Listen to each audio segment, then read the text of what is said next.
o que aqui se faz, aqui se paga? Eu tenho as minhas dúvidas, viu? Tenho muitas dúvidas acerca disso, porque há muitas pessoas que fazem, né, e não recebem a consequência dos seus atos. E quando há essa possibilidade, né, de receber a consequência dos seus atos, as pessoas tendem a emitir um juízo. Aqui se faz, aqui se paga. E se a pessoa não recebe, né, o devido retorno, as pessoas tendem a remeter ao mundo vindouro. Se aqui não paga, pagará no próximo mundo, no pós-vida. Mas será mesmo que paga? Interessante que quando uma pessoa está sofrendo, né, por exemplo, as pessoas tendem a transformar o sofrimento em caráter pedagógico, né? Ora, se seguimos esse raciocínio, todo o sofrimento que eu passo é estritamente justo, né? Porque eu fiz alguém sofrer. Mas o ser humano ele tem um caráter, né, totalmente hipócrita, vamos dizer assim. Por quê? Porque quando ele sofre, ele tem a tendência de dizer que esse sofrimento é um ato totalmente pedagógico, né? E que Deus tende a lhe ensinar algo mediante o sofrimento. Mas se o outro sofre é porque o outro merece, né? Porque os outros estão sofrendo, né? O justo juízo. Mas para o outro também pode ser o mesmo caráter, porque as pessoas nunca se veem como algozes, as pessoas sempre se veem como vítimas, né? E para isso estabelecemos a lei do retorno, a lei da semeadura. Essa lei não funciona muito bem na realidade da vida, porque há muitas pessoas que matam, roubam, destroem vidas e se dão bem. E pelo fato, né, de nós não recebermos a justiça proveniente, né, pelo fato de sentirmos magoados ou até mesmo indignados, ficamos ressentidos, né? Porque aquela pessoa merecia sofrer, né? E a pessoa não sofre. Então, ultrapassamos esse valor para que seria para o outro mundo, né? Em que a pessoa vai pagar pelos seus atos com Deus. É isso, né, que a nossa crença e a nossa cultura estabelece. Mas muitas vezes as pessoas cometem atos malignos, vamos dizer assim, e não recebem nada em troca, porque para aquelas pessoas são estritamente normais.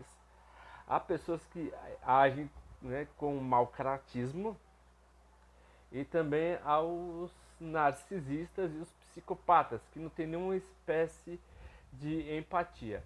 Mas a lei do retorno ela não funciona por causa dessa maneira, porque se eu sofro é um ato totalmente pedagógico. Ora, se o outro sofre é porque o outro está merecendo. Se eu estou sofrendo é porque Deus quer me ensinar algo. Se o outro está sofrendo é porque ele está pagando pelo seu devido pecado. Então, esse conceito agropastoril, né? Esse conceito existe desde quando o ser humano se estabeleceu aqui na Terra. Mas nem sempre quando o homem planta é capaz, não é capaz dele colher. O homem pode plantar em campo errado, né? O homem pode plantar em época errada, né? O homem pode plantar, por exemplo, em lugares inóspitos, né? E não acontecer nada, mas esse pensamento que temos, ele parte de uma premissa de causa e efeito, né? Que é estritamente lógica, mas a vida não tem esse caráter totalmente lógico, né? Então a vida nos frustra, por quê? Porque temos o ideal de que uma pessoa vai pagar por aquilo que ela plantou, por aquilo que ela semeou ao outro. Mas isso não acontece. Na maioria das vezes não acontece. E quando acontece é por uma questão de coincidência.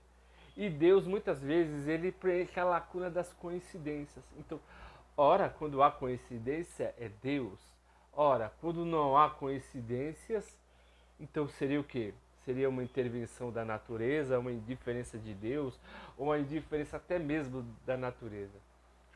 Então nós seres humanos temos a capacidade de aferir sobre o mundo, né, dizendo é, o que o ser humano pode colher e que não pode colher mediante aos seus atos, né? Então muitas pessoas, por exemplo, que são dignas de misericórdia, e não recebem misericórdia por isso. Muitas pessoas merecem ser ostracizadas, mas não são ostracizadas por isso.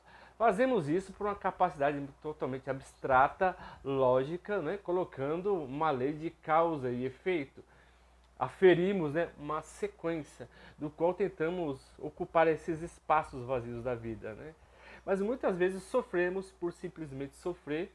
O sofrimento não tem um caráter pedagógico, o sofrimento não tem sentido, o sofrimento apenas parte, né, pelo fato de estarmos vivendo da natureza e que somos parte da natureza. Então, visto que tudo causa sofrimento, a natureza causa sofrimento ao homem quando há uma espécie de desastre, né? A sociedade causa sofrimento ao homem quando o homem ele sofre uma espécie de anomia, né? Ou ele é alienado do seu meio. O ser humano ele sofre, né? Pela influência do seu próximo, né? Às vezes o aceita ou às vezes o despreza. Então a vida toda é um complexo, né? Onde tudo fere tudo, onde todos ferem todos. Então não há uma ordem, né? Do qual podemos aferir. Mas nós fazemos isso por uma capacidade apenas para manter a nossa sanidade mental, para poder premiar o justo e punir, né, o injusto, o que é válido, né? Porque para que a sociedade possa até conviver bem, nós teremos que punir os maus, sabe? Punir as pessoas que nos prejudicam, né? E prejudicam o nosso meio, e premiar as pessoas que fazem o bem a nós. É uma questão de meritocracia. Então, o que no Brasil está sendo visto de uma maneira totalmente deturpada. Hoje em dia, uma pessoa que faz o bem é taxado de idiota, né? Uma pessoa boba, uma pessoa até mesmo inocente. E aquele que, né, destrói a vida do outro, aquele que rouba, aquele que é o estelionatário, é visto como esperto. Então nós teríamos que implantar esses valores, sabe? Mesmo sendo um caráter puramente humano, mas é isso que nos fazem humanos. Aferir valores para que possa estabelecer uma ordem de convívio entre as pessoas, entre consigo mesmo, para com a pessoa e para com a sociedade. Então se o homem faz o bem, deveria ser premiado com o bem. E se uma pessoa faz o mal, teria que ser punido com o mal. Isso seria o mais próximo que nós chegaríamos àquilo que nós conhecemos como justiça. Porque teria que haver um certo tipo de equilíbrio. Porque na vida em si, ela não tem equilíbrio. Mas o homem, ele tem que estabelecer um equilíbrio para que ele possa não ferir o outro e nem para que o outro possa ferir ele. E o homem, sabendo disso, ele saberá a sua linha limite e assim se estabelecerá o seu respeito. Concordando ou não concordando, todo mundo tem o seu lugar de voz, todo mundo tem o seu lugar no mundo, mas não de uma maneira totalmente atroz, né? Que fere tudo um ao outro. Mas o mundo sempre foi assim. As pessoas sempre vão ferir e nunca vão ser punidas pelo ato de ferir, a não ser que a pessoa brigue pelo próprio direito, sabe? E pegue do outro de volta a dignidade que outrora foi roubada.